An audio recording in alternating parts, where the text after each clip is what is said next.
जे Bodoland star academia मोनसे गोदान थिसागुरियाव गायसनजानाय फरायसालि बेवहाय बिथांमोनहा आर्ट्स साइन्स कमार्स मोनथामबो स्ट्रिमनि सोलोंथाइखौ होयो दा बे बाराव हायार सेकेन्डारि फार्स्ट बेच ओंखारदों जोबोद मोजां मोजां मार्क्स लानानै बिथांमोनहा पास जादों फार्स्ट क्लास लेटार्स डिस्टिंक्शन बिदि लानानै बिथांमोनखौ दिनै बरायनाय हाबाफारि लादों गार्जेन्सफोरबो फैदों दा बेवहाय जोंनि खामानिया जेबो नङा उन्दै उन्दै गथ'साफोरखौ जोङो थुलुंगा होदों फरायसाफ्रा जाहाथे मोनसे थुलुंगानाय मोननानै एप्रिसिएशननि गेजेरजों आवगायलांनो हायो खारन जोंनि थांखिया जाहैबाय थुलुंगा होनाय मानसिफ्रा माबा मोनसे मोजां मावब्ला जों माबा मोनसे मोजां बोसोन होनानै बा एप्रिसिएट खालामनानै थुलुंगा होनाय बे थुलुंगा होनाय खामानिखौनो जों दिनै मावदों आरो बिथांमोनहा दिनै माखासे लाइमोन गथ'फोर जायफ्रा लेखा गोरों मोजां मोजां क्वालिफाइड गथ'फ्रा ज' जानानै बेखौ मोनसे भारा न'आवसो जागायगासिनो दङ दा आं नुदों बेहा जथेस्थ' मोनसे ब्राइट फिउचार प्रस्पेक्ट दङ बे फरायसालिया दा बेनि थाखाय उननि समफ्राव जुदि पार्मानेन्ट मोनसे सेटआप नागिरोब्ला बिथांमोनहा आरोबाव बांसिन फरायसाफोर मोननो हागोन आरो क्वालिटि इडुकेसनखौ साबसिनै होनो हागोन होननानै आं मिजिंथियो जोंनि आसोल थांखियाथ' जाहैबाय मा सोलोंथाइजों लोगोसे केरियार जिउनि राहा बानायनाय दानानै लानाय दा जिउनि राहा दानांगौब्ला जोंनि बबे बबे सोलोंथाइफ्रा जोंनो माबा मोनसे जिउनि लामा होनो हायो बेखौ नायनानै जों फरायनो रोंनांगोन दा साधारन BA MA फरायनानैथ' जों साख्रि मोना दा बेजों लोगोसे माखासे स्किल जोङो स्पेसिफिक स्किलफोर सोलोंनांगोन हमनानै ला दिनै क'क्राझाराव मेडिकेल कलेज दं नार्सिं कलेज दं बायदि बायला दं इन्जिनियारिं कलेज दं बेफोरावबो जोङो माखासे टेकनिशियानफोरनि गोनां जायो even in the medical college दा बेफोर कर्सफोरखौबोथ' जों फरायनो हानाय जानांगोन नाथाय जोंनि मानसिफ्रा बेवहाय खम आं नोजोर होगासिनो दं बेवहाय खम आरो इभेन मेडिकेलफ्रावबो जों दासिमबो खम इन्जिनियारिंआव बांबोगासिनो दं लासै लासै नाथाय इन्जिनियारिं बेकग्राउन्डआव एकाडेमिक लाइनजों जोंनि मानसिफ्रा एसे खम खारो माने बिटेक फरायखांबाय बेजोंनो साख्रि नागिरो वाइरेस दिनैनि थारिखआव एमटेक PhD लाखांनायनि उनावहाय जोंनि फरायसाफ्रा टिचिं लाइनाव रिसार्च लाइनाव गोबां अपसन दं बेखौ जोंनि मानसिफ्रा दासो मोनदांहांदों आरोखि स्पेसियेलि जोंनि समाजनि मानसिफ्रा जे HS नि आनजाद बेयो बड'लेण्ड स्टार एकाडेमि हिसाबै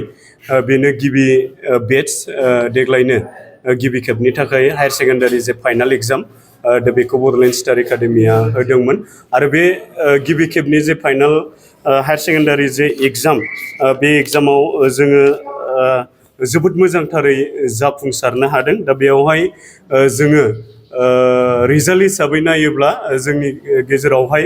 जे फरायसाफोर मोनथाम स्ट्रिमजों गासै 97 स्टुडेन्टसफोरा एग्जाम एपियार खालामदोंमोन दा बेनि गेजेरावहाय फार्स्ट डिभिजनखौ मोननो हादों ओभारअल स्ट्रिमखौ नायोब्ला मोनथामबो स्ट्रिमखौ नायोब्ला 50 जन स्टुडेन्टसा जोंना फार्स्ट डिभिजनखौ मोननो हादों बिनि गेजेराव सानै सेकेन्ड डिभिजनखौ मोननो हादों 40 बा 40 जन आरो थार्ड डिभिजनखौ मोननो हादों साब्रै दा बेनो जे बड'लेण्ड स्टार एकाडेमिनि जे गिबि बेट्स बा फार्स्ट गिबि एग्जाम होजेननायनि जे जे रिजाल्ट दा बेयावहाय स्ट्रिम वाइसै नायनो थाङोब्ला जोङो टटेल जोङो आर्ट्स स्ट्रिमावहाय गासै स्ट्रिम वाइसै नायनो थाङोब्ला बेयावहाय फार्स्ट डिभिजन हिसाबै आर्ट्सआव दङ 27 आरो सेकेन्ड डिभिजन हिसाबै दङ 21 आरो सानै गथ'फोरा जे जायफोरा हस्टेलनि बायजोआव थायोमोन बिथांमोना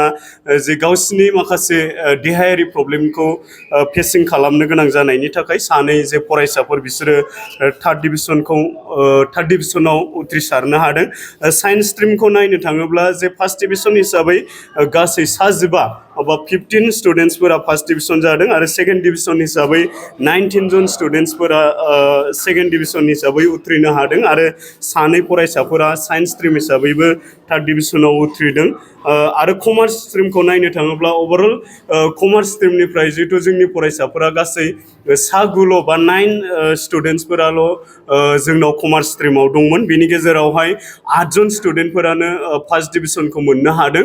जोङो कमार्स स्ट्रिमखौ नायोब्ला जोङो सेकेन्ड डिभिजनबो थाङाखै आरो थार्ड डिभिजनावबो जोङो मोननो हायाखै गासैबो फरायसाफोरा फार्स्ट डिभिजनाव जाफुंसारजोबनो हादों जोङो देग्लाय जे प्ले स्टेशन प्रग्राम लादों दा बेयावहाय जोङो फार्स्ट प्ले स्टेशन प्रग्राम हिसाबै जोङो टप 10 ओवरअल स्ट्रिमखौ नायनानै जोङो टप 10 स्टुडेन्ट्सफोरखौ जोङो प्ले स्टेशन साइटेशनजों लोगोसे खालामनाय जादों बेजों लोगोसे फार्स्ट बेच हिसाबै गासैबो फार्स्ट डिभिजन हल्डार्सफोरखौ गासैबो 50 जन स्टुडेन्ट्सफोरखौ लेंहरनानै जोङो प्ले स्टेशनखौ होनाय जादों आरो बेनि गेजेरावनो टप 10 स्टुडेन्ट्सफोरखौल' जोङो साइटेशनखौ होनाय जादों आरो फैबाय थानाय समाव उननि बोसोरफोरावबो जोङो बोसोरफ्रोमबो जे टप 10 स्टुडेन्ट्सफोरखौ जोङो प्ले स्टेशन खालामनायनि जे टारगेट बा मिजिं बेखौ लानाय जादों जोङो जे बुंनो थाङोब्ला जे क्लास 11नि एडमिसन बियो जोङो जोब्बायखौनो होननांगोन नाथायबा मोननैसो स्ट्रिमावहाय फिसा फिसा जे बेबायदि सिट केपासिटिया दंबावो जेरै साइन्सआवहाय मोनब्रैनिफ्राय लानानै मोनबासिम बेबायदि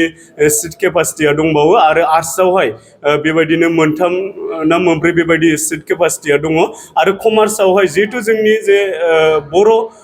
ओनसोलनि बेकग्राउन्डखौ नायोबा जे कमार्स स्ट्रिमावहाय जोंनि बर' गथ'फोरा बाराद्राय बेबायदि स्ट्रिमखौ लानानै फरायनो निगोरा बेनि थाखाय जे कमार्स स्ट्रिमावहाय 10टा 11टासो सिटआ बेबायदि दंबावो नाथायबा जे हस्टेलनि केपासिटि बियो ओभारअल बुंनायनि लामायावनो मोननैसोल' गार्ल्स आरो बयसनि जे हस्टेल केपासिटि सिट केपासिटि बियो दंसै